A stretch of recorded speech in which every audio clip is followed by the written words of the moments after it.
It began 40 years ago.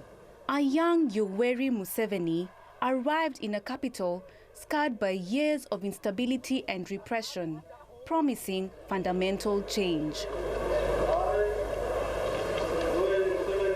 His early years in power were defined by the movement system, a no-party political structure intended to unify a deeply divided country.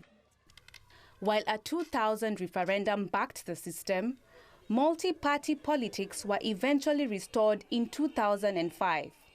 This opened the door to a more competitive political environment and a growing opposition movement. Not scared for my life, though I know that I am taking definite risks. I think that the risks I'm taking are justified. 4 decades later, supporters credit Museveni's government for restoring order and expanding infrastructure after years of conflict. But critics argue political freedoms have narrowed over time and that power has become increasingly concentrated around the presidency. For many younger Ugandans, frustration over unemployment, corruption, and inequality has fueled support for opposition figures such as Robert Kyagulanyi, popularly known as Bobi Wine. We are going into this election as a way of protesting against the injustice that has been occasioned to us for the last 40 years. We are protesting, and the protest begins now.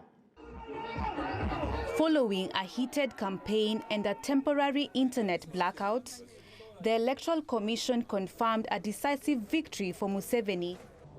Having obtained the highest number of votes in the election and the votes cast in his favor being more than 50% of the valid votes cast at the election. Opposition groups, however, rejected the outcome, alleging intimidation and electoral irregularities.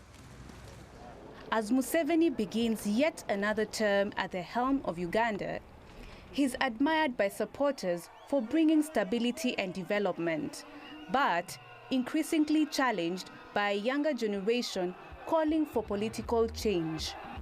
Hope Kirubi, TRT World.